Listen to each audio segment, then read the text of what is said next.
on employment and skilling for the future of sports industry. May I invite on stage Mr. Rishikesh Joshi, Secretary, Sportscom Industry Confederation, who's going to chair this session. May I invite on stage Ms. Srishty Jain, Founder and CEO, CoLLearn, Ms. Meena Barot, Program Director, Somaiya Institute of Management, Mr. Ravneet Gill, CEO, AISTS India, Mr. Naveen, Ningaiah, Founder, SPORTSKPI. Requesting everybody to kindly please take their seats on the stage, please. And I request all the delegates to kindly welcome the distinguished speakers with a big round of applause, please. Thank you so very much.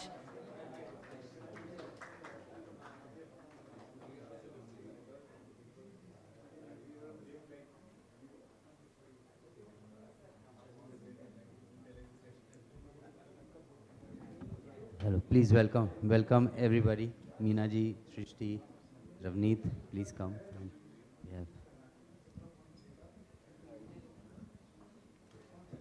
Hi, good to see you. Well, please welcome. No. Hi.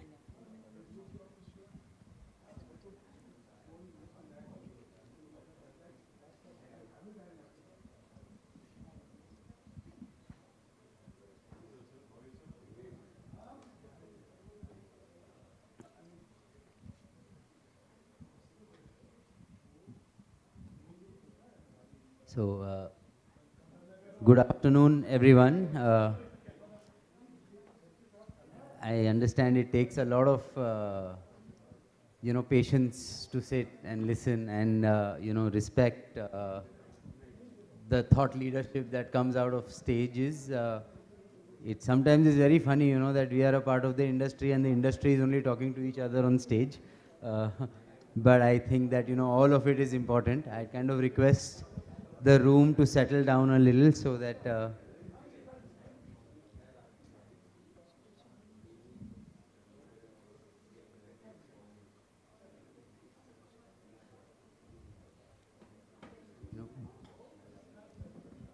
so we have with us today Mr. Ravneet Gill, Ms. Srishty Jain, Ms. Meena Barot, and Mr. Naveen. All of them foraying into creating the bench strength or the backbone of the administrative and expert ecosystem that is going to take the mantle of sport in India forward. So I don't know where to start from, but Ravneet, I'll start with you. How has it been with AISTS India, which is probably a very differently positioned sports management university with a very global outlook, a very integrated approach is what I've kind of known about AISTS, and it will be lovely to kind of have the room know your thoughts on why nothing else but how AISTS, how did that come about? Thanks, Rishikesh, and good afternoon, everyone. The journey to get to AISTS actually was that, what was the end point to that? An end point to that was what were the jobs in sport going to be like in the future? So historically, if you see the sports industry here, many of the jobs were effectively, related to event management. But sport has changed so much and continues to change so much, and the jobs of the future will be around, valuing of digital media rights, digital marketing, data analytics, sports science, esports, and then what are the skills that you would need, effectively speaking, to be able to, fill those jobs and do justice to those jobs. And so we did a scan in terms of all the education programs that were available, and we came across the AISTS, which was founded by the International Olympic Committee. So AISTS effectively stands for the International Academy of Sports Science and Technology. And the curriculum that they had seemed to tick all the boxes in terms of the skilling that needed to happen for the sports ecosystem in India. So there is a general consensus or a general view in any case that one of the reasons why India is not a sporting power is because of lack of infrastructure. Our view was slightly differentiated. Our view was that you needed to build more modern contemporary leaders of Indian sport if India had to punch in line with its weight going forward. And the whole idea of getting AISTS here was hopefully we will able to create that capacity and over a period of time be able to, build a whole cadre of very high quality, world-class managers to take Indian sport forward. Thank you very much. I think all of you who are not aware of AISTS should kind of be, and I think some very, very good educational, I would say, culture that AISTS kind of works with. But coming to you, Srishty, you work in a very offbeat kind of a space where, like, university, college shuru nahi karna, but sikhana hai. So how do you kind of navigate, Sure. like, so many kids, everybody wants to go to college, everybody wants to go to university. And I understand that, you also look at professionals who work in different industries who want to come to work with you to learn sport and change their career. So how has that journey kind of been, and how do you look at colleges as competition or collaboration? How do you look at it? So thank you for that question first. In a country of 140 crore Indians, there is no one size fit for all. We all Ravneet and Meena ma'am and everybody else is working towards creating an ecosystem. The end game is same. The ways are different, right? So for us, we don't compete with colleges or universities because they give degrees, and degrees are still important in India. We compete actually with parental mindset, with a lot of other things which come into the way. But our whole model is that we do short-term programs. We are very niche in our programs, and we go very in-depth in one subject. So we run cohorts of sports analytics, sports commentary, sports journalism, sports event management, so on and so forth. And before the candidate comes into the program, we do a thorough checkup that whether he fits in terms of his willingness, also in terms of his skill set and abilities. And then once we see that he has both the things ticked, and then we go deeper into it. And hardly we have students who have come for a commentary and gotten a chance in analytics or gotten a job in analytics. So this is the whole pedigree. I realized I'm not sticking to the script. There are certain set of questions that we have shared, but we haven't had a chance to interact with each other. And since, we kind of keep meeting, I know I'm asking questions that I feel like asking. I'd be more than happy if, if anybody had a question, towards the education sector, because all of us here are largely business owners and are continuously looking to have, much better teams to run our businesses. And, a large part of our bloodlines of our organizations is developed by, all of the established people sitting out here. So more than happy, please butt in, ask a question at any point in time. But coming to you, Chief, you are unique. You run a company and you run an education program together. So what's the strategy? Why do you do that? Okay, that's a good one. So I started a company called SPORTSKPI. I come from a corporate world. I worked for like 10 years in business. But it was because of passion, I looked at what has been important. I started working in 2013 with a team called Bengaluru FC as a performance analyst. That's when I understood that this was an I-League game which was happening. And then I was able to understand what goes on as a performance analyst over there. But I also felt there was a lot of gap between at that point of time when ISL was still new. I think it was 2014, ISL came in. A lot more teams didn't have what was a performance analyst. Like we had Ramki here, who was the father of sports analytics. So that's when we understood there's a lot of gap, and a lot of people who also are graduates of engineering, they said, hey, I want to become a football analyst. I want to become a cricket analyst. How can I come into picture? That's when we started training them. We started onboarding them and then getting them involved with multiple job opportunities, working with teams as such.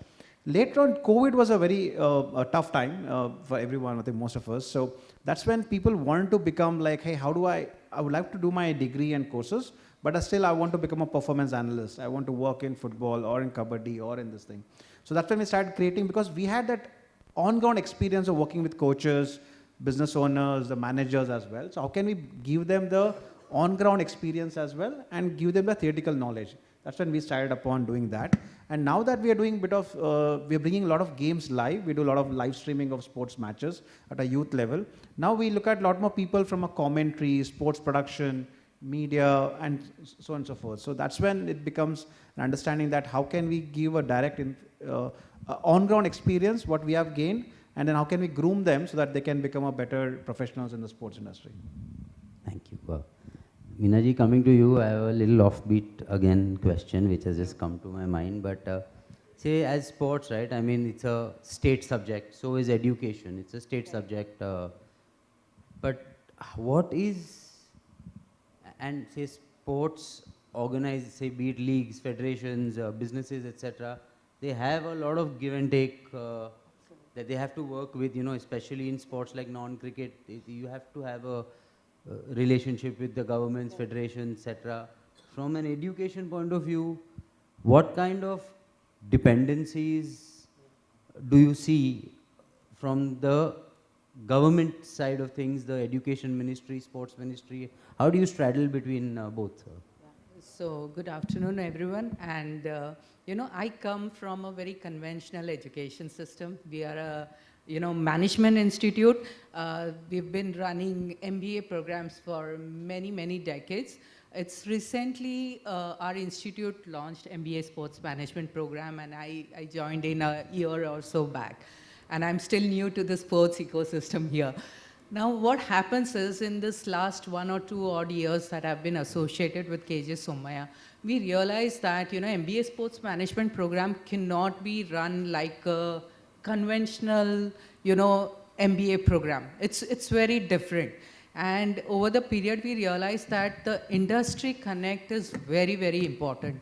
And it is important to, build that demand and supply of human capital. And until and unless we don't have industry connect, you can't have graduates who are actually skilled with, right kind of skill sets that are required in the industry. So that is one thing very important. What Srishty said, how they select candidates, exactly the same process we follow.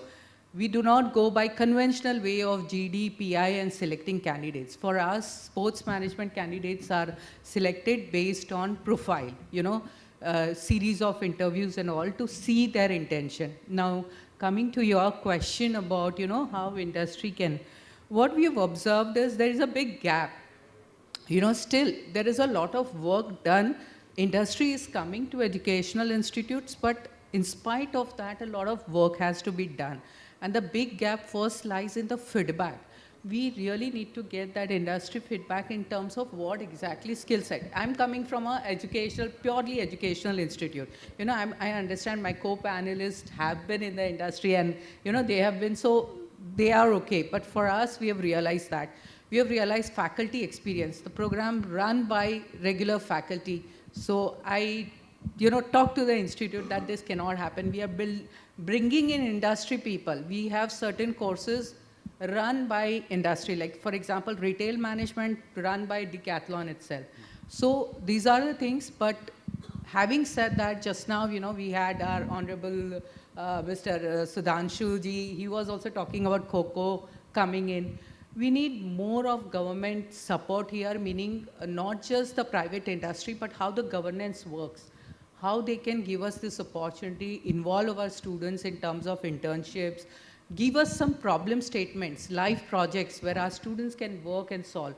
That is the only way the students are going to understand. So that is my take. Ravneet, what is your take on studying, if you had to work in sports management, in sports in India? We still see so many people going abroad, right? I will study in the US, in Australia, in UK, etc. Does it make any sense to study there and then come and work here in India, because just the dynamics are so different, right? I mean, what is your take on that? And why I'm asking you this question is because AISTS is an Olympic program of sorts, so very global, whereas India's dynamics, challenges, culturally, we are a very differently oriented industry from the West. So how do you kind of tackle that? How do you tell them study here and not there sometimes? Yeah, I think there are 3 elements to that, frankly. First and foremost, when we say that AISTS is a global program, which is of course a fact. But the truth of the matter is, if you look at things like sports science, sports medicine, sports technology, sports law, sports sociology, they are not very different. I mean, you cannot change. I mean, you won't want to dilute the standards simply because the level of scholarship may be lower here at this point in time, and it will change, of course. So first and foremost, when Indian athletes go and, compete internationally, nobody tells them that, you don't get this nutrition, you don't get this training, so we'll give you a handicap, right? They compete with the best. And the same thing should happen with Indian sport leadership. That, a leader of a federation, a head of a federation, or any association or a franchise should be absolutely world class. He should be able to go and run the NFL, NBA, EPL, whatever else it is. So I think you need to have global standards for that. Second part of it is that when we talk about coming back and working in India, you don't want to get too deeply steeped into the way India is, because then you will perpetuate the system, and we cannot afford that system to get perpetuated. I was very happy to hear Mr. Mittal talk about how federations behave, work, and the role of leagues, etc. The truth of the matter is that if you look at a league in any sport or for any federation, the role of the league is basically to be able to bring in private ownership. That's the only way. You can't come into a federation, and then that is what then creates money and liquidity for the federation. But what is the role of what is the view of the federation? ये बताओ minimum guarantee कितनी दोगे? अरे, the league is doing your work, and you do it in a sense of partnership rather than saying give me a minimum guarantee. Most of our leagues which have come undone is because of that. That these leagues typically take time to mature, but there is a minimum guarantee, so that's like a gun on your head constantly. So I think the federation part of it needs to change, and I think that is where governmental intervention or influence needs to happen. Not from the point of view changing people, but enforcing a certain code of conduct, a certain governance, and then holding people accountable to that. I don't think education will change that right now, because the people who will graduate from AISTS will take another 10 years to be able to go and get into these positions of leadership. Third thing is that think about what India is going through right now. Every sport, regardless of what it is, whether it's a spectator sport or not, wants to go down the league route, right? And for good reason. How many of them are actually being able to commercialize? How many of them are able to actually harness the commercial potential of sport in this country? And one of the reasons for that is that I think Indian sport in some respects has also got very jaded. We are all looking at the same means of things. ये बताओ broadcast rights क्या हैं? ये बताओ कि ये क्या है? ये बताओ sponsorships क्या हैं? A very simple thing, Rishikesh, if I could just suggest it to you, look at something like fan engagement, right? I mean, the general perception about fan engagement, it's a marketing function. Truth of the matter is, fan engagement is not a marketing function. Fan engagement is about fans, it's about data, it's about technology. If you cannot triangulate the three of them, you'll never be able to make sense of it. You'll never be able to monetize it, right? So how are we looking to change that, right? So the intention really is that one, create a pool of talent, create capacity for future leaders of Indian sports. Second, equally is that in some respect, I don't like the word disruptive at all, but come in as a constructive force, which changes a little bit of our thought process in terms of, how do we grow sport, how do we commercialize sport? Because, those who say that, commercialization and sport don't go hand in hand, don't understand the essence of sport.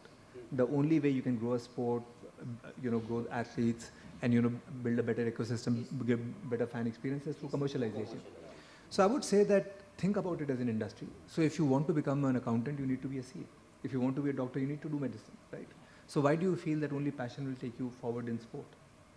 Those days, I think, are just fundamentally over. So I just think that a concerted effort needs to be made. I think the government is doing what it can. In private sector, there are some very, very notable initiatives which need to be commended. Jalaj is sitting right here. He and Vita, what they have done for Indian sport is phenomenal, both from education and from the various leagues that they've set up. But we just need more private participation. I think we should stop blaming the government. Government has many priorities. They have sanitation and health and primary healthcare and primary education. But what about the private sector?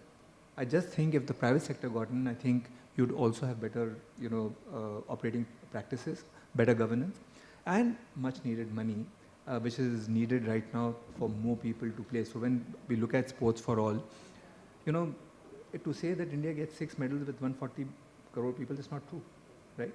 The truth of the matter is only 6% play. How does everybody start playing? And which is what you got to do. So I just think it has to be a multi-pronged strategy, and we are a very small element in terms of being able to add our 2 bits to it. think we are all a part of, the life below the water. 2/3 of life is below the water, which doesn't meet the eye. And I think most of us sitting in this room and many more small units, right, are waiting to explode. It will happen sooner rather than later. At least we are all hopeful.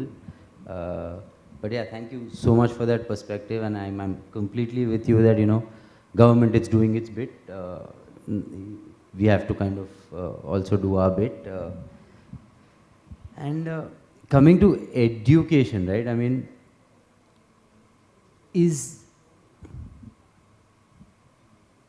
so I'd kind of ask this question to anybody who would like to answer it, but I studied sports management 20 years ago. There was nothing here, and I went to study to Australia that time. I only went for a life change, saying that chalo Bombay ke bahar jaane milega, kuch karenge, and I was so. But how much of why I'm trying to ask this question is because of ultimately the category of the mind that is coming into mainstream sport is coming from the institutions like yours. And is that saying that kahin aur kuch nahi mila to main sports mein aaya, or like science mein nahi mila, maths mein ye isme nahi mila, to abhi chalo sports kar lete hain. Because I also know, and then there's another way to it, sports mein jana hai, so that's the first choice. So how do you what are your experiences around that? So I think that was a very interesting question. When we launched the program in 2020, and the program was launched in such a way, it was like a regular MBA program, the same fees, same everything, okay? Curriculum, everything same. So we saw students coming as a backdoor entry. People who could not get admission in core MBA would conveniently take into sports management, because that time what was the policy of the institute that, placement will be done. So students knew that somehow or the other. And we observed that our first 2 batches, because they had paid a high fees, and sporting industry, you don't get that kind of, package initially. So they conveniently went into non-sporting industry. But that's where, we decided 2023, we, took a very big call, reduced the fees. We made it very clear to the students that this is meant only for sports management. Students will be placed in only sporting industry, and everything was very clear. So since then, our first batch is going on right now, and it is made very clear, So what happened that in that last 1 year, I think I must have spammed a lot of people out here on their LinkedIn, because I was not connected to sporting system, and I was just looking out for people from sporting industry. You must have got messages also. Many people, Rishikesh, thank you. You were one of the first ones, who actually responded, and we connected with him. So I reached out, because we did not have that experience. And I was very happy that a lot of people from the industry were connected with me, and I have a big thanks again, Decathlon. We have tied up with Decathlon, be it industry visit, be it life projects, be it their warehouse visit, be it internship, and be it placements. They have been very regular. So you are absolutely right. And, I'm very happy to say that this particular batch, we had around 200 applicants. And we selected only 30 candidates. So it was only pure intention that they are coming only for sporting industry. So definitely this happens in a MBA institute, yes. Yeah. I actually have a slightly different opinion on that. So it depends on age group as well, which you are catering to. For us, the age group is typically 25 to 35-year audience. And Rishikesh, our audience say that, "Main engineer ban gaya hu, but I'm not liking it. I want to get into sports. Can you help us?" That's the audience which comes to us. They have actually, most of the Indians had the dream to play for India.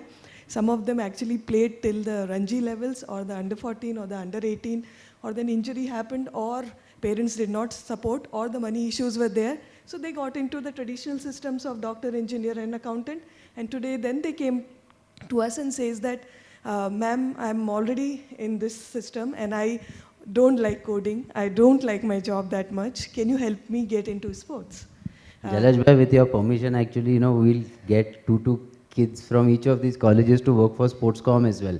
Maybe our, team will become stronger, and there's a lot to learn from Sportscom as well. Yeah, we have a couple of industry partners which say that, they go to a lot of players, sports as well as non-sports, and then they come to us and they say that we like your kids, we like your students very much. So our answer to them is just one thing, that these kids don't come because their parents have asked them to come. They come because they really loved. Most of them pay from their own money or from their own savings. So that's the... Just to add on, Rishi, on that is, I mean, if I go with my personal opinion, 2013, if I want to enter sport from a corporate world, there was no ASTS in India or maybe KG, so my other institute. I was looking to go abroad and study. And the other aspect someone told me is get your hands dirty, go there, do some volunteer work in some, wherein, get in, build a network. That was when 2013, 14. And thanks to other education institutes just come up, now I'm able to hire people with a good experience as such. I did hire from ASTS last year from a small sports marketing person, and he has been incredible with experience what he had, and then trying to help us with the company. That's one. And now when, as you mentioned about, people do come up with their, as Srishty mentioned about that, they've done engineering, they've done other courses, other management, and now because of the passion, they want to come and work over here. And now they're very specific that, hey, I want to go and work in a media or an analyst, or I want to work with a team. So that's why we are looking at. And how can we also convert, let's say, a coach who couldn't become a player, or he might also do a part-time coaching, can I still use his domain expertise and groom him on technology and then place him in as an analyst or work with a team as such? So those kind of things are really coming up in this way. Yeah, I think lots is happening. But I'll throw it open to the floor. Anybody who has a question, because I think a lot of people that I see here, this is the supply side and that's the demand side. So I'd like the demand side to ask a few questions that you may have for anybody on the panel here, please. Other than that, it's lunch break in college.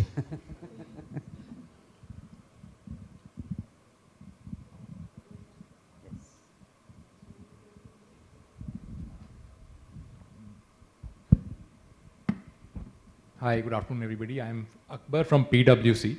So we work in the sports consulting domain, right? And we hire quite a few people from, we routinely hire people and we look at people who have qualifications, who have skills, who can come directly into the consulting space and be able to contribute and not having to spend too much time in training and upskilling them. And we notice that a lot of the times, the people who are graduating from sports management courses or sports science courses or sports business courses in India, we feel the people who come from abroad from these same courses, they have slightly better kind of applicability of those skills in our domain. So we have this view that, we should be doing more to raise the intake criteria so that people who come into the system in the sports management education system in India have better skills and are more employable. So any view on this? How can we raise the intake criteria? How can we set better intake criteria to allow better students and more comparable to other MBA colleges or MBA universities in India? Ask Ravneet if you could please. So I think the fundamental issue really is that, are we building the sporting India of tomorrow? And I'm sure it's happening in certain pockets, it's happening in certain areas, but, it's not very visible. And I think the only way that the quality of the intake will improve or these people will benefit in terms of their association with PwC is if PwC brings in a lot of the best practices from what they've done in other markets, where obviously, which are more developed from a sports perspective than India is. So we see a lot of research that comes out of all the consulting firms, the large ones. So, obviously PwC is there, EY there, who, Grant Thornton, I mean, they do a lot of work. I just feel that right now the approach that is being taken to sports consulting is what gets taken for more mature industries. Whereas I think the opportunity cost and the pace at which things are changing, simply because it's a very nascent industry, is at a completely different level, completely different scale. So when we look at reports coming out of any of the, the big consulting firms, I think there are always good ideas, but I mean, if somebody had to navigate a path to the future in terms of what will the sports industry in the future look like, what will the federation look like, what will be the monetization model that will look like, will access to capital markets come through over a period of time, I still feel that piece is missing. So when we talk about, and if you look at the panel as well, it was about employability, right? Why are we not also educating more sports entrepreneurs in this country? And obviously, the single biggest issue in this country is funding, right? It's a capital constrained country. I think where the consulting firms can play a very, very big role is to be able to build business models or at least create a playbook, and which will obviously need to get revised very quickly in terms of, how can you monetize sport? So, in addition to education, we also do esports, we also, do leagues, etc. And I see a lot of cynicism on the part of people. कि अच्छा लगता है, दूर से तो ठीक ही लगता है, but मुझे लगता नहीं कि इसको monetize कर पाएंगे. That's the general perception. And I'm talking about people who are very deeply embedded into sport, strong corporate backgrounds, big business houses as well. That, they are still uncertain whether you will be able to make a play of that or not. At the end of the day, if you want to bring in the best talent into sport, management, running, entrepreneurship, etc., you need to be able to show them what the vision is. That the next generation of billionaires will come out of Indian sport, for instance, right? Like it's happening with the whole startup ecosystem. That within the startup ecosystem, does anybody think about doing a sports startup? Hardly anybody. So where is that aspiration, that ambition, that audacity around sport? I mean, if you look at the world of sport, or look at the world, why world of sport, look at the world, there is one large, great country which is not a sporting power. One. That's us. You cannot think of a second one. All you need to do is look at the medal tally of an Olympics thing, and you'll see the descending order of the world GDPs, literally speaking. India is the only outlier. That will change. You're a very young country. Your demographics are very favorable. The government got very focused. Private sector is getting increasingly involved. This is where the growth is. If you want to think of one last big frontier that you would want to conquer in sport, that's India. But nowhere in a research report have I felt after reading it, this is the new sunrise sector in this country. So I just feel that broadening horizons, upping the level of aspiration, and explaining that, where will Indian sport deliver the alpha going forward. I don't see that. I still see it in a very steady state thing that, so many people are playing. In 2027, so many people will be playing. We'll have so much capacity in terms of stadiums. We'll have so much capacity in terms of coaches. Ministry of Youth Affairs and Sports came out about how many sports professionals that you will need. Why are we not talking about sports entrepreneurship? So I just feel that, given the credibility that the consulting firms bring, the large ones, and, the pool of research that's available to you, all the research that happens worldwide, I don't think it's being put, the full weight of that is being come to bear as far as Indian thing is concerned. So if you really want better students coming there, people, with better awareness, better skills, better capabilities, who can hit the ground running, then, you guys will need to raise the bar. Right now, for most consulting firms, sports is, chalo theek hai, let's do it almost like a little bit of a hobby. Someday it will be big enough. It can't be that thing. I mean, where we look at optionality, you will always, have results which are very mixed. Thank you so much. And I think no one else has a question, so we'll kind of end the panel with these last and very powerful thoughts for everybody to think about. But thank you so much, everyone. Yes, please. Thank you, everybody. May I now request Mr. Vidushpat Singhania, Treasurer, Sportscom Industry Confederation, to kindly present the mementos as a token of appreciation to our distinguished speakers. Yeah, so we'll be beginning with Ms. Srishty Jain.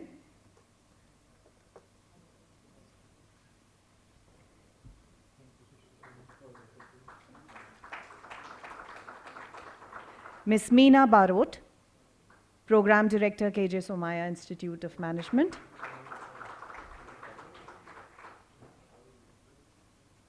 Mr. Ravneet Gill, CEO, AISTS India.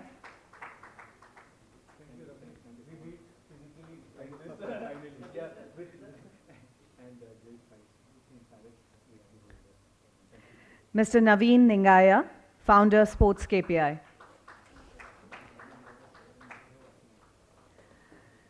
Ladies and gentlemen, we are running a bit behind schedule, so we will be beginning our next session shortly, please, while we have the changeover.